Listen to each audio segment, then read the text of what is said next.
주님이 우리와 함께 하십니다. 함께 하시니 좋은 일이 있을 줄 믿습니다. 오늘은 잠언서 29장 18절 말씀 같이 보시겠습니다. 잠언서 29장 18절 말씀 우리 다 같이 합독합니다. 시작. 묵시가 없으면 백성이 방자히 행하거니와 율법을 지키는 자는 복이 있느니라. 아멘. 하나님의 인도와 꿈이라는 제목으로 말씀의 은혜를 나누겠습니다. 하나님이 우리 인생을 이끄실 때 우리에게 꿈을 주셔서 우리 인생을 이끄십니다. 꿈은 우리 인간만이 가진 특권입니다. 오늘은 하나님이 사용하시는 이 꿈에 대해서 같이 살펴보고 은혜를 나누겠습니다. 세 가지를 말씀드립니다. 첫 번째, 꿈은 우리를 달리게 만듭니다. 한번 따라 하시기 바랍니다. 꿈은 나를 달리게 만든다. 말을 달리게 하는데 사용하는 것이 채찍과 당근입니다. 말을 듣지 않고 빨리 가지 않으면 채찍을 때립니다. 그러면 말이 더 빨리 달립니다. 그렇게 채찍을 때리지 않고도 앞에 당근을 걸어 놓으면 낚싯대로 그 당근을 먹기 위해서 또 말이 빨리 달린다는 말이 있습니다. 당근을 얻기 위해서 달리는 말처럼 우리는 이 꿈을 이루기 위해서 우리 인생을 열심히 달립니다. 내 앞에 있는 꿈은 마치 달리는 말에게 당근과 같습니다. 하나님은 우리로 하여금 인생을 열심히 달리게 만들게 하실 때 사용하는 것이 바로 꿈입니다. 꿈은 내가 인생의 경주를 향하여 달려갈 때 내 앞에 있는 그 당근과 같습니다. 목표와 같습니다. 그러므로 꿈이 없으면, 목표가 없으면 달릴 이유가 없습니다. 그러므로 성경은 말씀을 하기를 여기 묵시가 없으면 백성이 방자에 향한다고 했습니다. 묵시는 영어 성경의 비전이라고 번역이 되어 있습니다. 비전은 꿈이다라든가 내 인생의 계획과 같은 것입니다. 인생에 계획이 없고 미래에 대한 구상이 없으면 백성이 방자에 향한다. 자기 마음대로 행한다고 했습니다. 그 킹 제임스 버전에는 이 The people perish라고 되어 있습니다. 백성들이 망한다고 되어 있습니다. 인생을 망하게 됩니다. 인생을 열심히 살고 성실히 살지를 않는다는 말입니다. 제 인생을 돌아볼 때 저는 항상 꿈과 목표를 세워놓고 살았던 기억이 납니다. 초등학교 때부터 월말 고시를 칠 때면 이번에는 내가 몇 등을 하겠다, 또는 수학은 몇 점을 맞겠다 하는 그런 목표를 정해놓고 공부를 했던 기억이 납니다. 고등학교 때는 오직 서울대학교 내가 들어가겠다, 또 어느 학과 들어가겠다, 법대 들어가겠다 하는 그런 목표를 정해놓고 공부를 했던 기억이 납니다. 3년 동안 다른 것 바라보지 않았습니다. 앞에 있는 내 목표, 그것이 내가 공부하는 이유였습니다. 예수님을 믿고 난 다음에도 마찬가지였습니다. 대학 교수라는 목표를 가지고 있었습니다. 그래, 나는 교육학을 연구를 해서 세계적인 이론을 만들어서 세계적인 교수가 되어봐야 되겠다 하는 그런 마음을 가졌습니다. 내 인생의 당근과 같았습니다. 그 당근과 같은 목표가 있었기 때문에 열심히 예수님을 믿었습니다. 누가 일어나서 깨워서 교회 가야 된다, 교회 가자 이런 말하는 사람이 없었습니다. 주변에 믿는 신앙의 사람이 제 주변에는 없었습니다. 그런데 스스로 저는 아침부터 저녁까지 누가 얘기하지 않아도 주님을 찾아 나가서 열심히 믿었습니다. 왜냐하면 내 앞에 목표가 있었기 때문입니다. 기도하는 것도 마찬가지입니다. 하나님이 저를 기도시킬 때 사용한 것이 목표였습니다.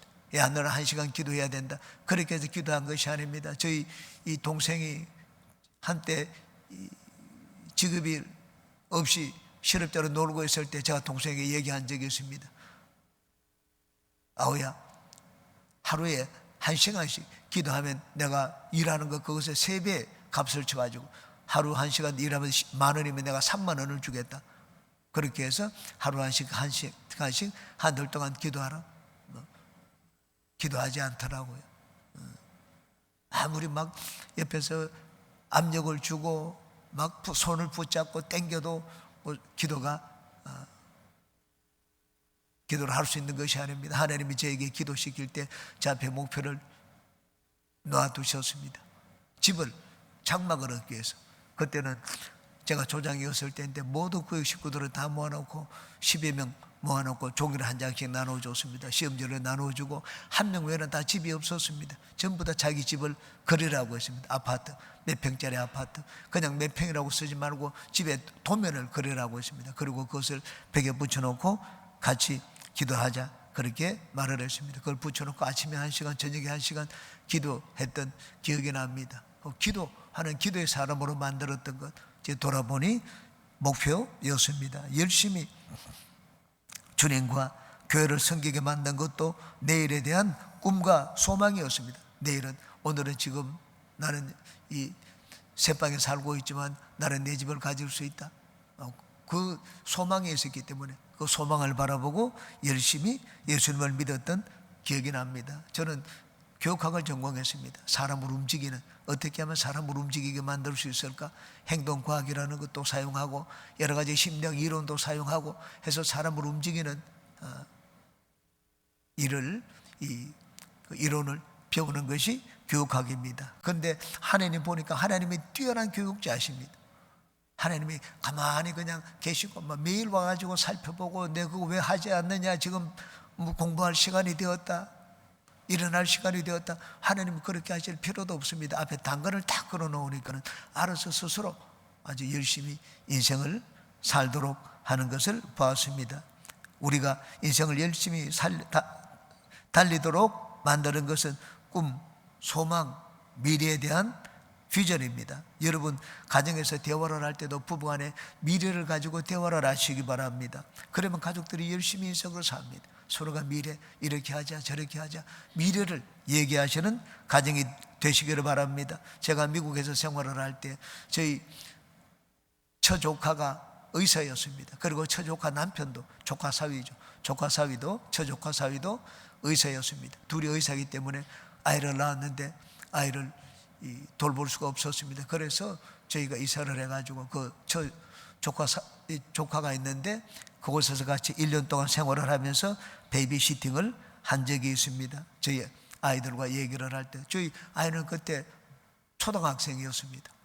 둘째 아이에게 그 의사인 조카 사이가 묻는 걸 봤습니다. 너는 나중에 어른이 돼서 무엇을 하려고 그러는가? 그랬더니만은 형님처럼 의사가 되고 싶다고 그러더라고요. 그랬더니 그래? 그럼 내가 의사가 되는 법을 가르쳐 주겠다.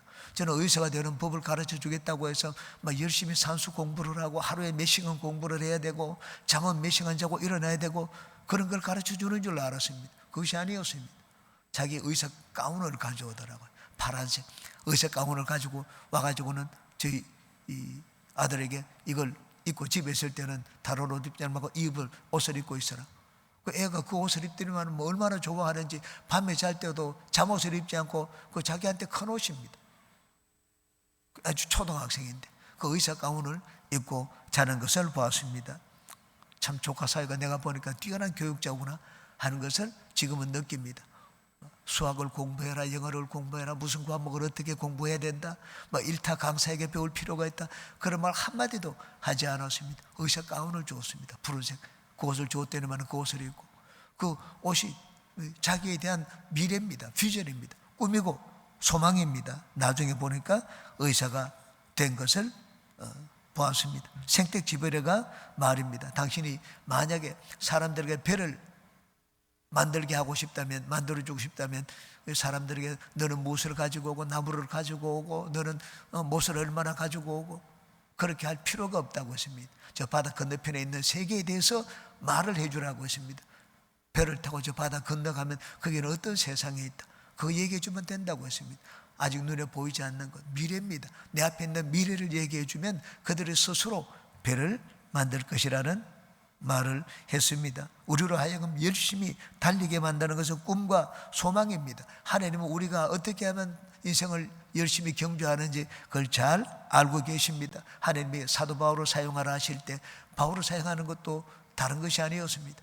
하늘의 당근을 보여주셨습니다. 하늘의 영광을 보여주셨습니다. 하늘의 영광을 보자 그 영광에 취해가지고 바울 사도가 열심히 주님을 섬겨서 일을 했습니다. 빌립보서 3장입니다. 형제들아, 나는 아직 내가 잡은 줄로 여기지 아니하고 오직 한 일 즉 뒤에 있는 것은 잊어버리고 앞에 있는 것을 잡으려고 폿더를 향하여 그리스도 예수 안에서 하나님이 위에서 부르신 부름의 상을 얻기 위하여 달려가노라.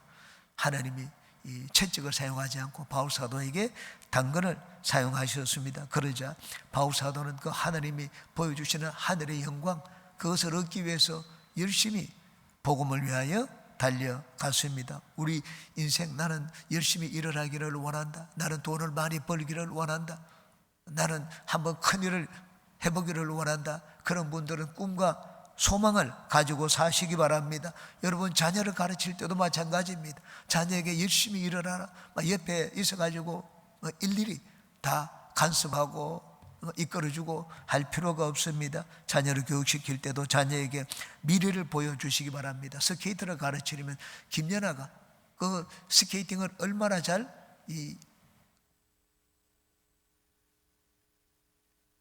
연주를 하는지 그 연기하는 모습을 보여주면 됩니다. 좋은 대학교 들어가기를 원하면 그 대학교 나온 사람들이 지금 어떻게 되었으며 어떤 일을 했는지 그것을 보여주면 됩니다. 성실하고 의미 있는 인생을 살기 원하는 분들은 꿈을 품고 소망을 가지고 내일을 바라보며 사시기를 주님의 이름으로 축원합니다. 두 번째, 그럼 꿈을 갖기 위해서는 어떻게 해야 되겠습니까? 두 가지를 말씀드립니다. 두 번째, 꿈을 주는 것은 하나님의 말씀입니다. 한번 따라 하시기 바랍니다. 꿈을 주는 것은 하나님의 말씀이다. 18절 우리가 같이 읽은 말씀 뒷부분을 보겠습니다.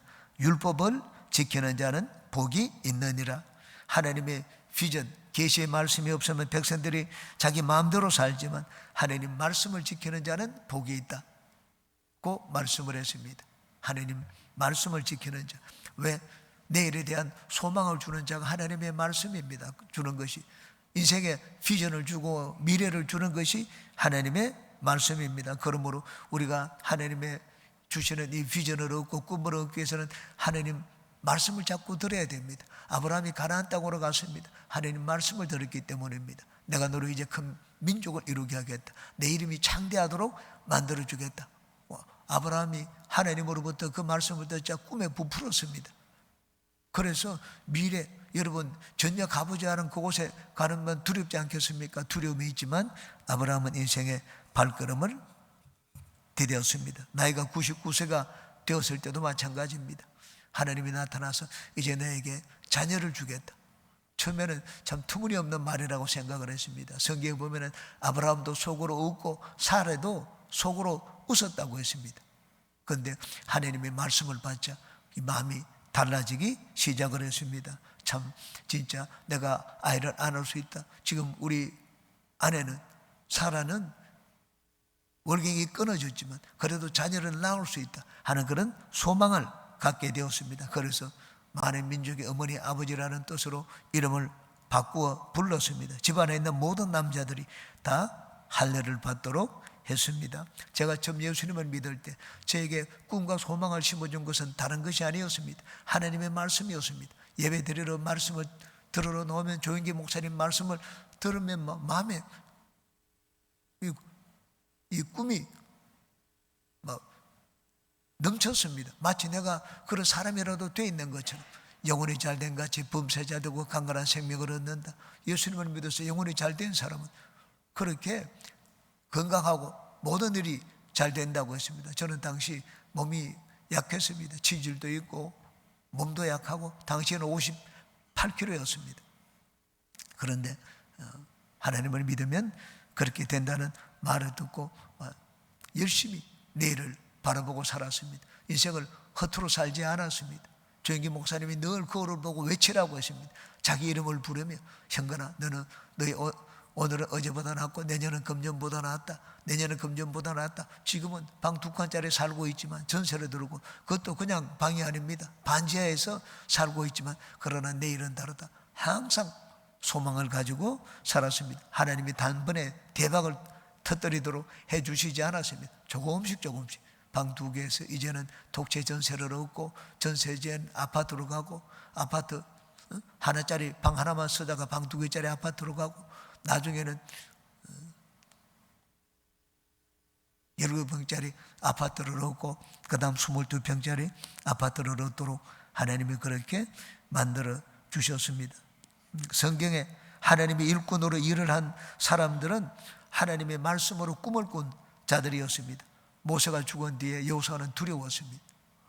두려워하는 여호수아에게 내가 모세를 사용했던 것처럼 너와 함께해서 너를 똑같이 사용하겠다. 사람들이 모세를 두려워한 것처럼 너를 똑같이 두려워하게 될 것이라고 했습니다. 그러니 너는 하나님의 말씀을 항상 곁에 두라고 했습니다. 율법책을 곁에 두고 늘 율법책을 묵상하고 하나님 말씀에 있는 대로 생활하라고 했습니다. 여호수아가 하나님의 율법책을 곁에 두고 하나님의 말씀과 함께 생활을 했습니다. 두려웠지만 이 미래가 두려웠습니다. 내일이 두려웠습니다. 그런데 하나님은 내일에 대한 두려움을 없애주시기 위하여 하나님의 말씀을 곁에 두고 생활하라고 말씀을 했습니다. 하나님이 이 소심한 기도원, 겁이 많은 기도원에게 진짜 이스라엘의 구원자가 되리라는 그런 꿈을 심어주실 때 사용하신 것은 다른 것이 아니었습니다. 하나님이 기도원에게 나타나셨습니다. 야훼 사자가 나타나서 너는 큰 용사라고 했습니다. 너는 큰 용사라. 이제 나가서 너의 백성들을 이끌고 미디안의 손에서 이스라엘을 구원하라. 미디안이 그 말을 듣더니만은 나는 그렇게 큰 용사가 아닙니다. 우리 집안은 므낫세 집안 중에 가장 작습니다. 므낫세 집안 중에 가장 작을 뿐만 아니라 나는 우리 집안에서 가장 약한 자다. 그렇게 얘기를 했습니다. 그만큼 약한 자이고 겁이 많은 자였습니다. 그런데 하나님이 그 말을 듣고 난 다음에 다시 한번 사자가 기드온에게 대답을 했습니다. 야훼께서 그에게 이르시되 내가 반드시 너와 함께 하리니 내가 미디안 사람 치기를 한 사람을 치듯 하리라 하시니라. 이미 그냥 큰 용사가 된 것처럼 미디안 기드온은 이 꿈에 부풀었습니다. 그래, 난 이제 이스라엘을 구원할 사사다. 하나님의 나를 사용하여 이스라엘을 구원하신다 하는 그런 꿈과 이 자화상을 가지게 되었습니다. 하나님의 말씀을 듣자 기드온은 자기 자신에 대한 자화상이 달라졌습니다. 이전에는 패배의식을 가지고 있었습니다. 밀타작을 하는데도 겁이 많아가지고 이 포도주 타작하는 이 털에 이 포도즙을 짜는 그 포도즙 털에서 밀을 타작을 했습니다. 그런데 하나님의 사자가 주시는 그 말씀을 듣고 난 다음에 자기에 대한 자화상이 달라졌습니다. 우리는 많은 사람들이 패배의식을 가지고 살고 있습니다. 나는 무엇이라도 반드시 성공한다고 하기보다 오히려 이 두려움과 공포가 더 많습니다. 그런 분들, 내 자신에 대한 자화상을 바꾸기 원하는 분들은 하나님 말씀을 들으시기 바랍니다. 하나님 말씀은 우리에게 소망을 줍니다. 하나님 말씀은 나에게 담대함을 줍니다. 내 자신에 대한 자화상을 바꾸어 주십니다. 여러분은 하나님 말씀으로 꿈을 꾸고 또 그 꿈을 이루시는 모든 분들이 되시기를 주님의 이름으로 축원합니다. 세 번째, 우리에게 꿈을 주시고 또한 꿈을 이루시는 분은 성령 하나님이십니다. 한번 따라해 주시기 바랍니다. 나에게 꿈을 주시고 꿈을 이루시는 분은 성령님이시다. 오순절날 베드로가 성령 충만을 받은 뒤 나가서 방언을 말하고 하자. 무리들은 그 광경을 보고는 야, 술에 취했다. 지금 명절인데 어떤 날인데 너희들이 술에 취해가지고 이렇게 헛소리를 하느냐, 그렇게 얘기를 했습니다. 그러자 베드로가 그들에게 대답을 했습니다. 요엘서 예언의 말씀을 가지고 그들에게 대답을 했습니다. 사도행전 2장입니다. 이는 곧 선지자 요엘을 통하여 말씀하신 것이니 일러스되 하나님이 말씀하시기를 말세에 내가 내 영을 모든 육체에 부어주리니 너희의 자녀들은 예언할 것이요 너희의 젊은이들은 환상을 보고 너희의 늙은이들은 꿈을 꾸리라. 젊은이들은 환상을 보고 그리고 늙은이들은 꿈을 꾸리라. 그렇게 말씀을 했습니다. 성령님 우리 인생 가운데 오시면 여러 가지 일을 행하십니다. 제일 먼저 성령님이 나에게 마셨다는 증거로 방언을 말하게 하십니다. 여러 가지 은사를 나타내십니다. 믿음의 은사도 나타내 주시고 병 고침의 은사도 나타내 주십니다. 예언의 말씀을 또 주시기도 합니다. 그런데 성령님이 내 인생에 제일 큰 유익이 되는 일을 나에게 행하여 주십니다. 그것은 다른 것이 아니라 꿈을 주시는 것입니다. 성령이 임하면 너희가 성령으로 꿈을 꾸고 라고 말씀을 했습니다. 여러분, 인생에 꿈을 가진 인생보다 더 아름다운 인생이 없습니다. 꿈을 가지고 사는 인생보다 더 행복하고 가치 있게 사는 인생이 없습니다. 지금 공부를 잘하는 자보다 장차 공부를 더 잘하려는 꿈을 가진 이가 훨씬 더 아름답습니다. 왜냐하면 꿈을 가진 사람은 인생을 성실하게 아주 열심히 최선을 다하여 살기 때문입니다. 지금 돈을 많이 가진 사람보다 돈을 많이 벌 수 있다는 그 꿈을 가진 사람이 더 아름답습니다. 왜냐하면 꿈을 가진 사람은 인생을 열정적으로 살기 때문입니다. 돈을 많이 가진 사람은 돈이기 때문에 열정적으로 인생을 살지는 않습니다. 저는 결혼 초기에 집이 없었습니다. 그래서 집을 얻기 위해서 진짜 꿈을 가지고 예수님을 믿고 인생을 살았습니다. 가진 것이 없었습니다. 경제적으로는 어려웠습니다. 그러나 제 인생을 돌아볼 때 저와 저희 아내 우리 가정은 항상 행복에 넘쳤습니다. 늘 꿈속에 살았기 때문입니다. 지금 글을 잘 쓰는 사람보다 글을 잘 쓸 수 있다는 꿈을 가진 자가 훨씬 더 아름답습니다. 왜냐하면 꿈을 가진 자는 최선을 다하여 인생을 살기 때문입니다. 저는 서울대학교 시험을 볼 때 떨어졌습니다. 점수 뒤에 내가 떨어질 이유가 없을 것 같은데 떨어졌기 때문에 뒤에서 점수를 아는 분들을 통해 가지고 조사를 해봤습니다. 제가 법대 시험을 봤을 때 카트라인이 406.2였습니다. 그런데 405.2였습니다. 1점 차이로 떨어졌습니다. 저는 진짜 눈물을 흘리고 통탄을 했던 적이 있습니다. 한이 맺혔던 적이 있습니다. 국어시험에 장문이 나왔습니다. 장문시험에 길이라는 제목으로 장문으로 글을 쓰시오. 길. 지금은 길에는 여러 가지 길이 있다. 인생의 길도 있고 도로 차들이 다니는 길도 있고 눈에 안 보이는 영적인 길도 있고 그렇게 쓸 수가 있습니다. 그 당시에는 한 문장도 쓰지를 못했습니다. 그 채점한 분들이 얘기하기를 한 문장이라도 썼으면 2점을 받았다고 했습니다. 최소한으로 끌적거리기만 해도 2점을 받았는데 전 1점 차이로 떨어졌습니다. 그래서 저는 이 글 쓰는 것이 저에게 한이 맺혔습니다. 그래서 대학교 들어가서 레포트로 쓸 때 글 쓰는 법을 배웠습니다. 논문을 쓸 때는 어떤 표현을 해야 되는가, 논문 표기법이 있습니다. 마칠 때는 이런 표기법, 그리고 처음에 시작할 때는 어떻게 글을 쓴다. 시작하는 표기법이 있고 마치는 표기법이 있습니다. 그래서 열심히 제 딴에는 연구를 하고 공부를 해서 레포트를 써내었습니다. 제가 대학교 3학년 때 일이었습니다. 어느 과목에 레포트를 제출했는데 이분이 교수님이 다 레포트를 채점하고 난 다음에 다 나누어 주었습니다. 레포트를 나누어 주면서 몇 개의 레포트는 읽어 주었습니다.